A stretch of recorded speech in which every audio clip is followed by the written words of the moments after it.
Welcome to the Health Leader Podcast, the podcast for bodywork practitioners seeking inspiration and knowledge. Hi, I'm Alicia Crook, and together with James Crook and Christine Knox, we'll explore the art, science, and stories behind healing touch. Join us as we uncover the diverse modalities, techniques, and innovations shaping the future of bodywork. Get ready to expand your skills, connect with a vibrant community, and unlock the hidden gems of this transformative practice. This is the Health Leader Co., where we illuminate the power of touch and embark on a journey of discovery and growth.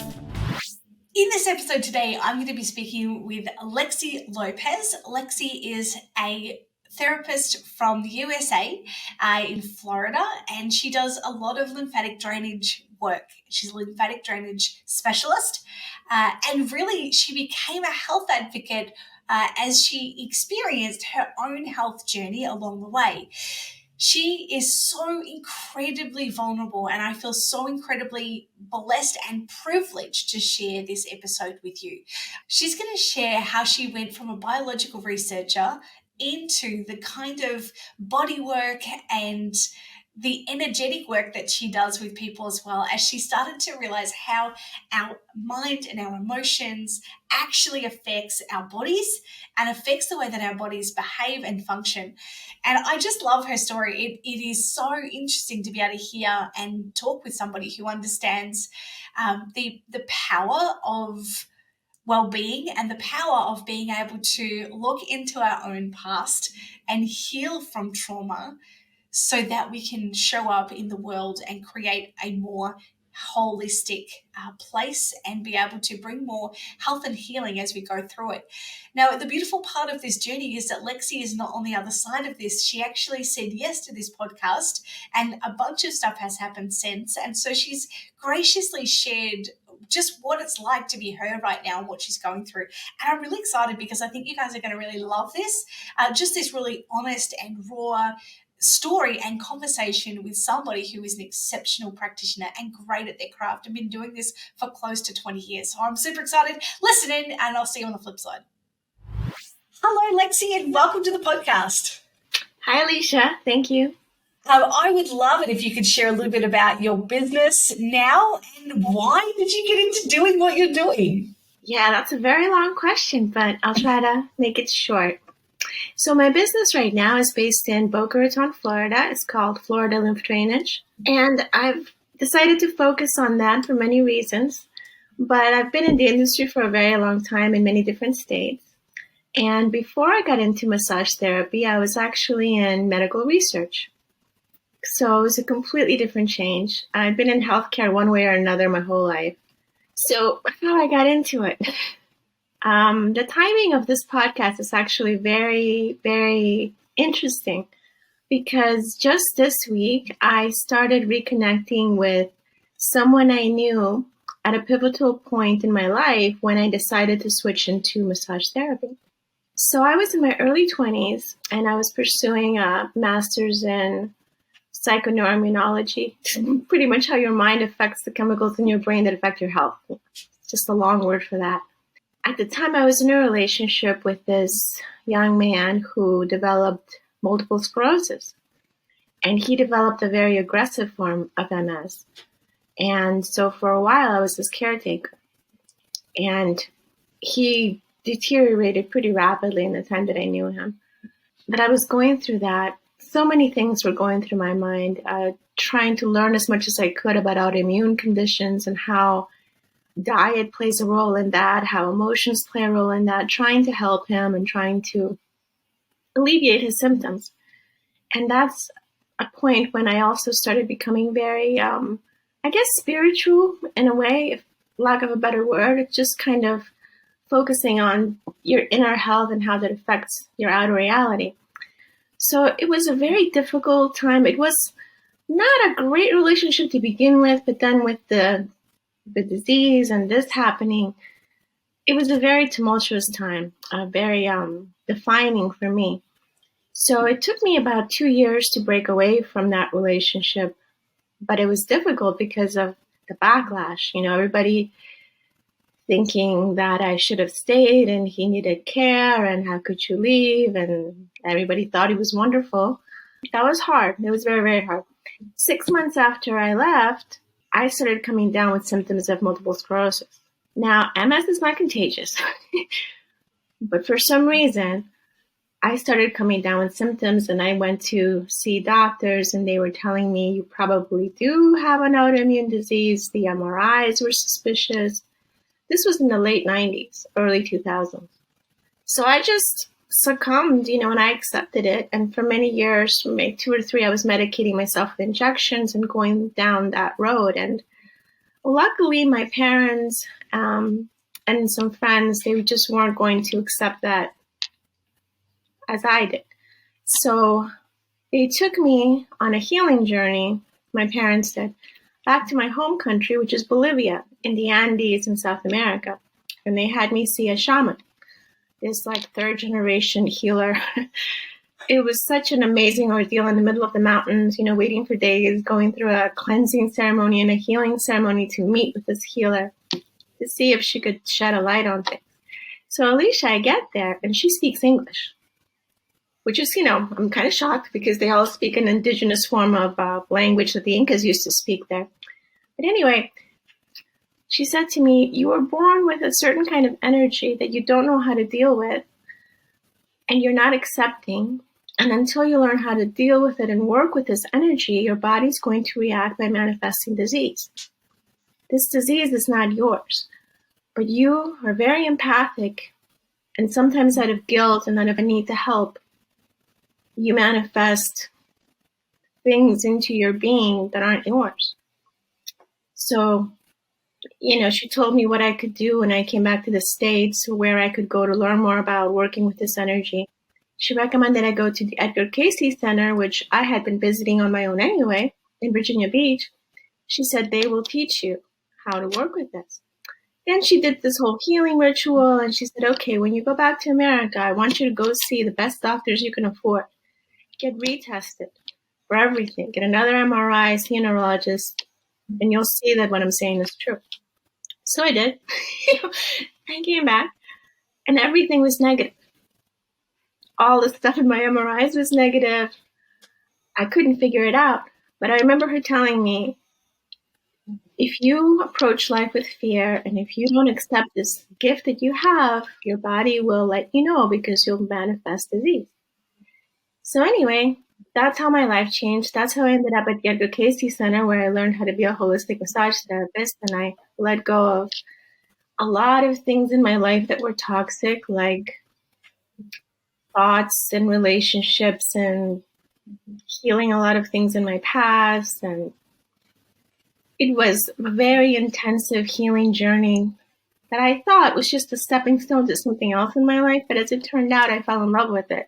I fell in love with holistic healing and massage and body work and being able to help people. And so that's how this whole started back in 2004. Wow, that's an incredible story. I know, it's crazy. People don't believe me often, but since 2004, what's happened is whenever I didn't listen to my inner guidance, whenever I didn't listen to that spirit, for lack of a better term, God, however you want to term it, that's what happens. My body manifests some form of condition. But I know enough, because I left myself breadcrumbs down this rabbit hole. I know how to get out. It just takes time. And so I recently turned 50. Yes, I'm half a century old.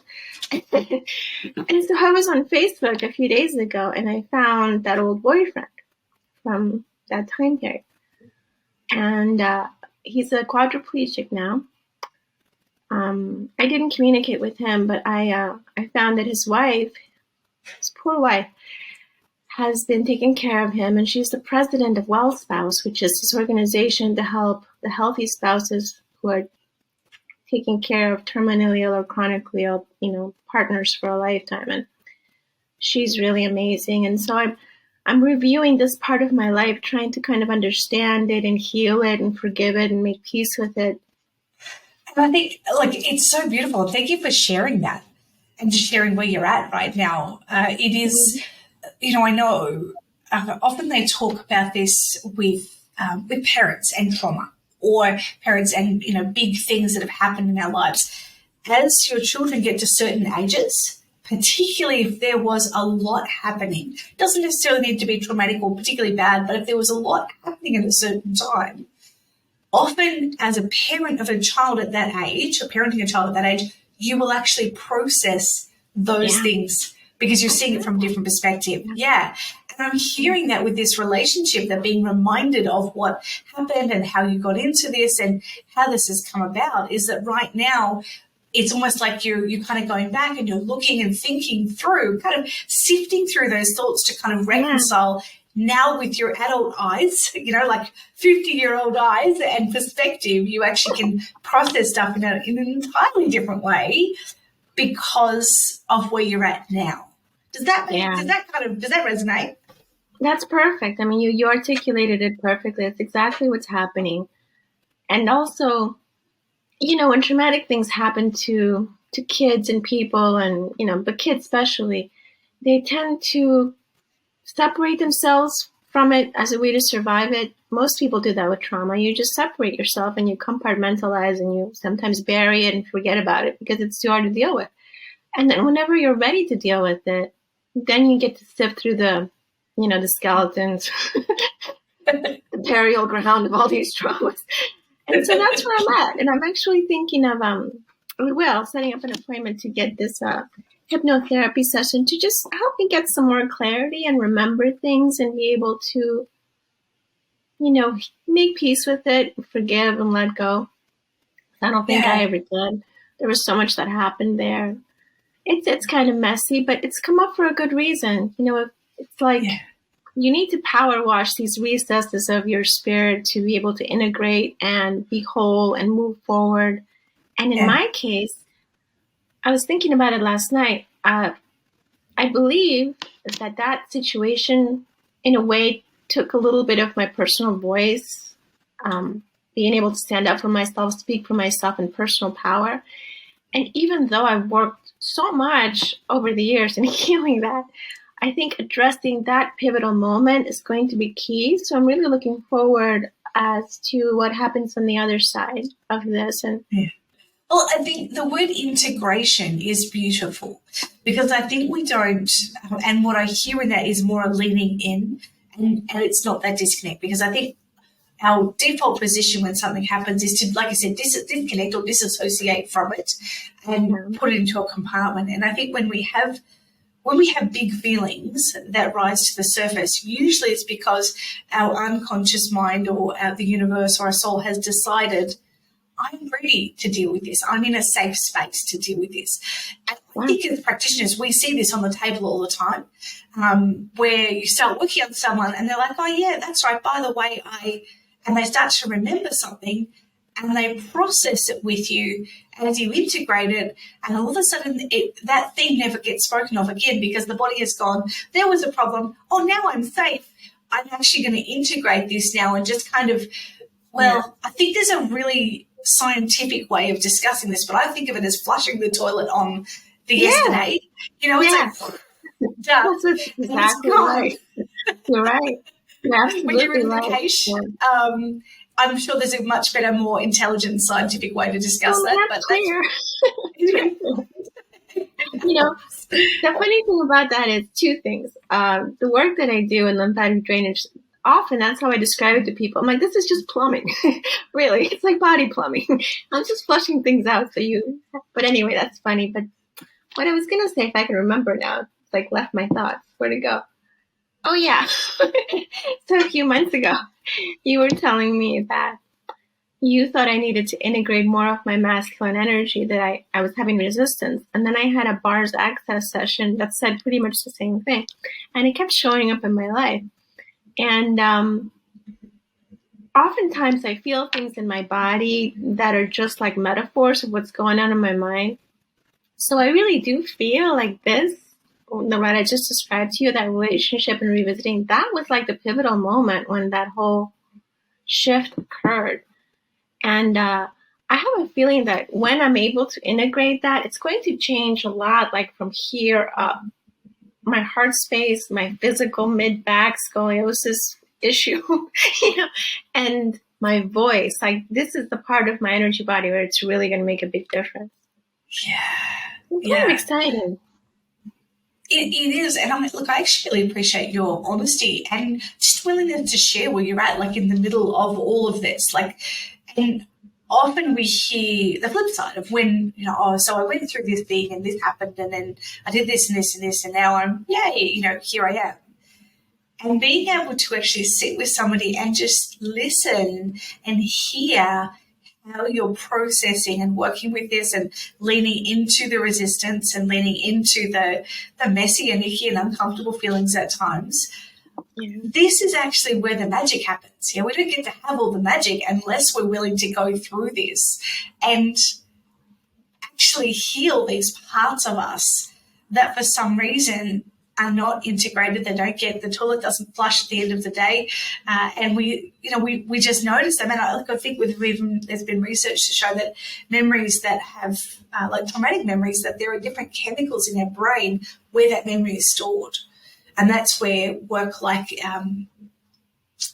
EMDR, where you actually manually process this stuff, is actually, to integrate that traumatic event into it's just part of who we are. I wake up in the morning and I breathe in oxygen and I breathe out CO2. And hopefully I've done that through the night as well. Just like yesterday, I had 3 coffees, or, like whatever the thing is, there becomes less meaning attached to it. But not because I don't want to talk about it, but because it's been integrated into who we be. Yeah. And I think to be able to sit with someone who's currently in that process, which I didn't know when we booked this, I love this, that we get to actually share this with you. Some tea. Well, so in this relationship, he was very charming and he was very good looking. And everybody who knew him thought he was just the best thing since sliced bread. And I was so lucky to be with him. That was everyone's attitude. My family, my friends, his friends, his family. And that's what he showed. He was like overflowing with compliments and adoration in public. But when we were alone, he was very controlling and very jealous and very kind of putting me down for my beliefs, my spiritual beliefs.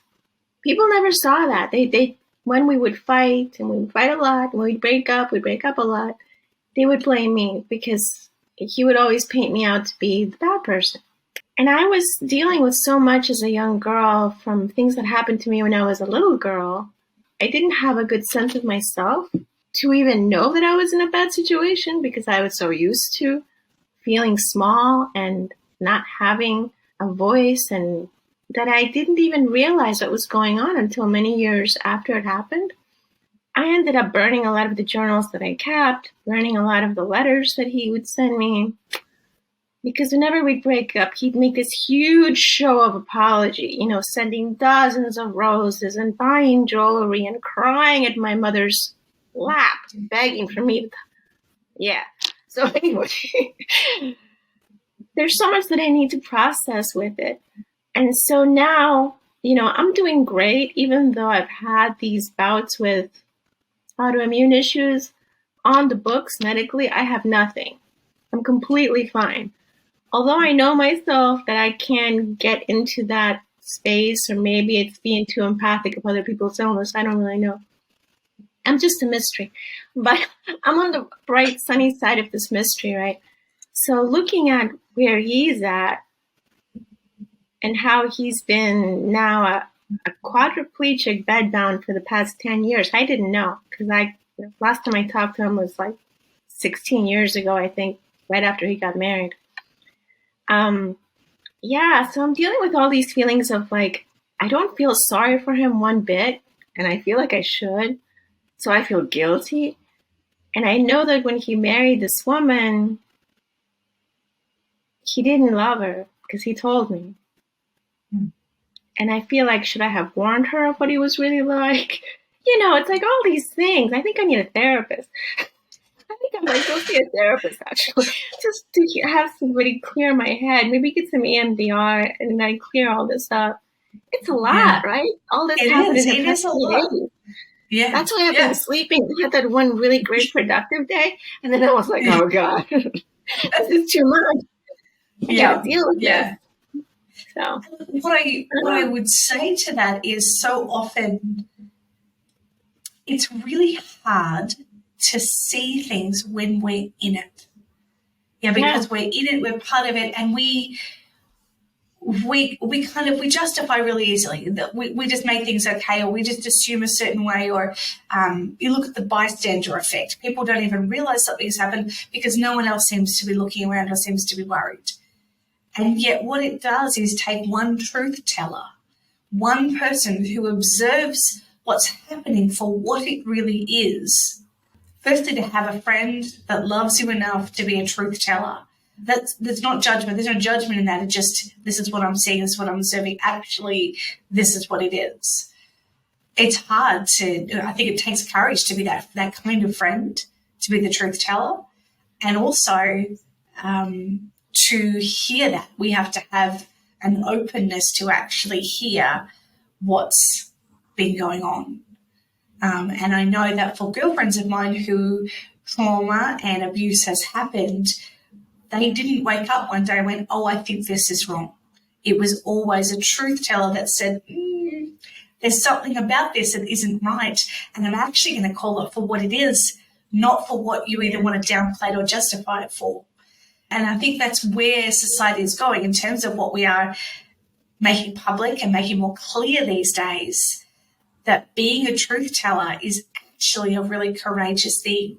And it also takes courage to hear those words when something has happened to us. And maybe we hadn't yet vocalized those words. Yeah. Well, it totally makes sense as to why I've been struggling with, throat chakra and voice issues my whole life. And how when I get upset, I will literally lose my voice. It will just, or my jaw will lock, and I won't be able to open my mouth. Yeah. So, and it's like we just see that somatic expression, that the emotions just literally like, I can't, or I don't want to, or I won't talk about that, and laryngitis. Yeah. And like our bodies know. Our bodies know what is going on. And we, again, as bodywork practitioners, we see this all the time. And sometimes we do not necessarily understand why this is happening for a person or what's coming up for them. And I also just have had enough experience in my 23 years in the treatment room of going, trust what this person is telling you and trust what their body is doing, and teaching them to trust that too. People are like, not rushing them, because that's also tricky, because they may not be ready to hear. That's where recently I've had to bite my tongue. I've had some female clients, and I can see that they're not in a healthy space and a healthy relationship, and how they're prioritizing their partner's health rather than their own health. Yeah. And I get angry internally, but I'm thinking, okay, I'm not their mother, I'm not their therapist in that sense. They're not here for relationship advice. It's like, how can I gently let them see what's going on without really doing anything? And is it even my place? So, that's been a struggle lately. Kind of like what you were saying with your children, that at a certain age they remind you. Yeah, well, I see that in my clients. They're mirroring to me different aspects of myself. Yeah. I guess we all do that. That's just how we heal and how we grow. Yeah, and I think one of my mentors would say, and she would remind me of this, that it's not what you say or what you do, it's who you be. Yes. And if you have been a boundaried person that puts their health first, when you be that for somebody else, you actually become a model for them to see when they choose to.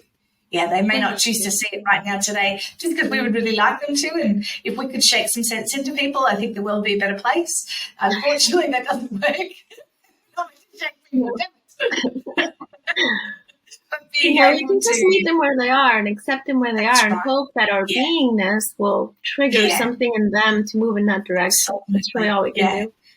That's exactly right. And being open to that, and being open for them to have that in our treatment rooms, and just learning to trust, or even teaching them when clients would say, I don't even know why I'm crying. It's like, just trust your unconscious mind, because it's only going to bring these emotions up when it's ready to deal with something. So just trust what's happened. And one of the therapists that I've seen for 20 years, she always lived and still does in possibility land, which meant A, she was never shocked by anything. And B, it was like she agreed with whatever the body was doing. And as somebody who is very literal and very immature and young when I very first started massage at 18 years of age and hadn't had a lot of a life experience because I was homeschooled for 10 years, don't hold that against me, whole other podcast on that. That was really refreshing to hear, that there was like you couldn't do it wrong in terms of the way that she would approach the body, is that the body's just doing what it's meant to do and you're just there facilitating. It's rather than this is what I think is going to happen. It's like put that lens aside and actually just go, great, what can I bring to this situation that this client needs? And it's a total switch in energy and in focus. And I think that's where big changes occur with our clients, and it then allows them that emotional regulation process that can happen during body work as well, whether it's massage or Bowen or Reiki or MLT. That reminds me, earlier this week I posted on the Facebook about a client that I have who has an aneurysm and how I was afraid of working on him. But I could also hear how having that physical contact is something he really needed to calm his nervous system as he's going through all this. So I realized, kind of like what you said, it's not what you're doing, it's who you're being. So I told him to come in, that I was going to try some craniosacral holds and maybe some energy work and, some tuning forks, things that are not going to cause the blood flow to be a problem. But he was just so happy. And I'm like, yeah, why would I deprive him of that? I could offer whatever I can to meet him where he's at and be of assistance. And that's such a beautiful example of how we take the knowledge we have and safely apply it. Yeah, like it's not like we're like, okay, well, I'm going to increase circulation with somebody with that. No, that's like anyone listening to this as a therapist would be like, of course not, because we care and we have a level of experience and knowledge and wisdom that says, how can I best serve this person? And then to look for other opportunities to be able to care for somebody in that stage. It's just, that's so beautiful. Yeah. And that takes a level of trust and behavioral flexibility to not have a pre-existing, this is what I'm going to do with you because it's what I do with everybody, but actually, how can I adapt what I do to care and love for this person? It's just, the way that's safe for where he's at right now. Yeah. And going back to your analogy about the flushing, because I love it. The human body, as far as the lymphatic system goes, in my opinion, it's really curious how it interacts with the fascia and how it responds somatically to a lot of the things that are going on in your life. And from one week to the next, I can feel a shift in their body and how it correlates with what's going on in their life. And in improving the flow and releasing the restrictions, you also help the mind process and the emotions process. I realize that I'm still in love with this profession almost 20 years into it. So that's a win. Yeah, absolutely. And it is just that incredible, like I love the body work that we do and the result, my neck feels better or my shoulders are better. Great. I love even more, I just feel like it was easier to think this week. I feel like I was able to make better decisions because it was like my brain was switched on and working. That excites me, and I think of a world where more of that happens. How much better could this world be? It's harder to make really crappy decisions when you feel great. I got this memory in my head. So after the situation I described with this relationship when I left, and in the months that followed, I was getting really sick as I was coming towards my own diagnosis of MS. And there was a time period when I would get 1 or 2 or sometimes 3 migraines a week, and my jaw would lock, and my hands were numb, and I would trip, and I couldn't walk, and my vision started getting, it was really bad. And I had exhausted a lot of the doctors. They were still coming with the diagnosis at the time. And somebody suggested I go see a craniosacral therapist. And at the time I was, more scientific still, so I thought that was kind of out there, but I was in so much pain, I'd try anything. And I remember this guy, his name was Cheyenne. He used to work with horses. Obviously, with the name Cheyenne, he grew up in, his parents were hippies. Anyway, he was so talented. He wasn't even touching me. He just had his hand over my third eye. And I could feel all this energy rush out of my head, like evil spirits coming out. And my jaw unlocked. I was in peace physically for the first time in months. And that blew my mind. At that moment, I'm like, I have to find out what he did, how he did it. Is it witchcraft? What is it? That's what led me down the road to the Edgar Casey Center before I went to the Andes, before the shaman saw me. This is like years before that. And I started exploring myself, wondering about this whole other holistic thing that I knew very little about. Mm-hmm. And so, it's that same thing you're describing now. Like in what he did, he had no idea how his treatment was going to change my life completely. That day on the table changed the course of my entire career, my studies, my whole life. Amazing. And now that's the ability we have every day in the treatment room. And this is the stuff that I get goosebumps and teary and super juiced for, because I love this. And again, imagine a world where more people experience the best version of themselves like this, where they actually get to, and the only way that they can experience that and other outside of a miracle is that we as practitioners have to be open to it.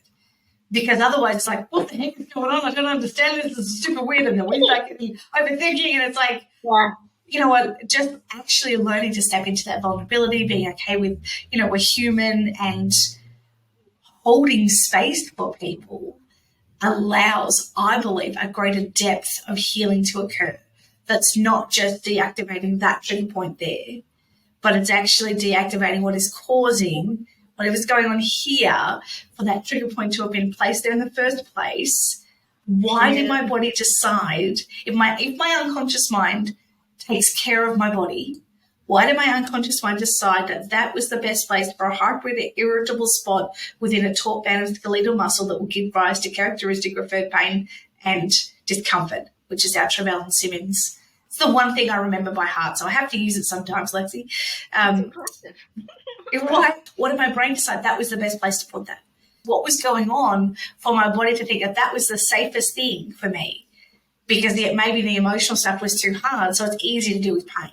I don't know. And for some people, but I think for some people it's true. It's like, and it seems okay to physically work with somebody. Like our brain can make sense of that more than it could make sense of talk therapy or timeline therapy or hypnosis or art therapy or something like that.